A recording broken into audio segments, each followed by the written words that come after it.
Hoi, ik ben Britt Evers, kom uit Aardenburg en word precies 2 maanden na de verkiezingen 18 jaar. Dat betekent dat ik nog geen stemrecht heb.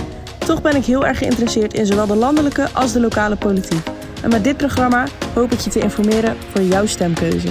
Dit is Britt en de gemeentepolitiek. Mijn naam is Britt Evers en namens RTV Geldermond sta ik op het Spuitplein in Bresjes en praat ik met SP-lijsttrekker Rudy Eversdijk.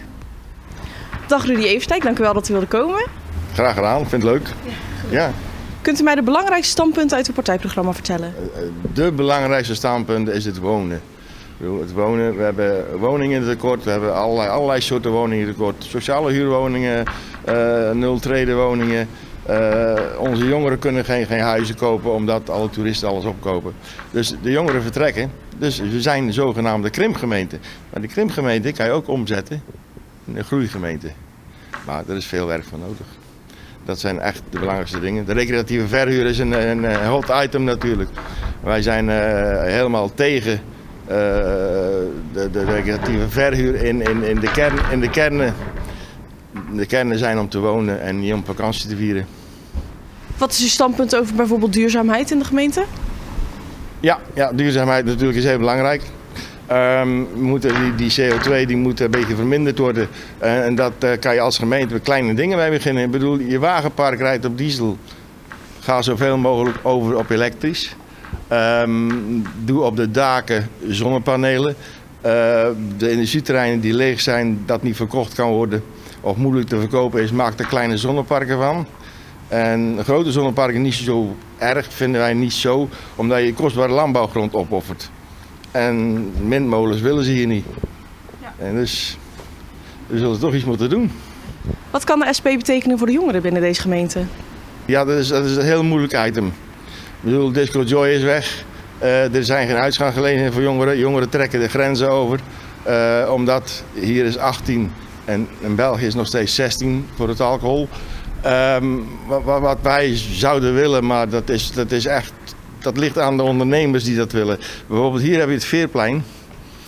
Daar zou je iets moois kunnen maken. Maar dat moet wel een ondernemer doen. Dat kan je als gemeente niet doen.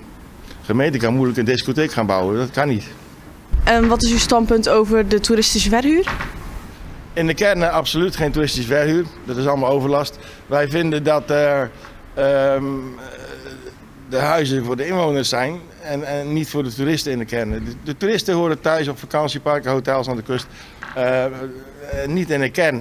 Ik bedoel, dat brengt overlast met zich mee. Mensen die wonen ernaast, die moeten 's morgens vroeg gaan werken. Die feestvierders ernaast, die gaan door tot middernacht en verder.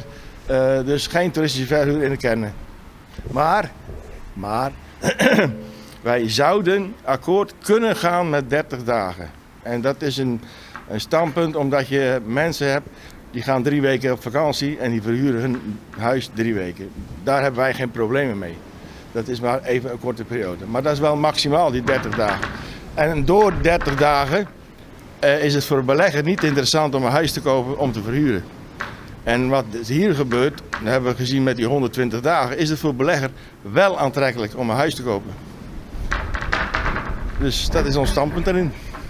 Komen er betere mogelijkheden voor de burgers in de gemeente Sluis om ook in te spreken bij verschillende plannen? Wordt burgerparticipatie serieus genomen?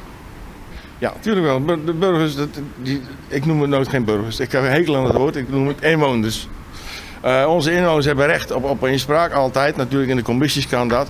Maar wij vinden dat je met grote plannen infoavonden moet organiseren in de kernen. Dat de mensen zelf inspraak doen. Maar de meesten die komen niet naar het stadhuis om in te spreken. Je moet naar de bewoners toe en hun vragen wat hun ideeën zijn daarover. Dus dat is echt wel belangrijk. Wilt u verder nog iets kwijt over de SP binnen de gemeente Sluis?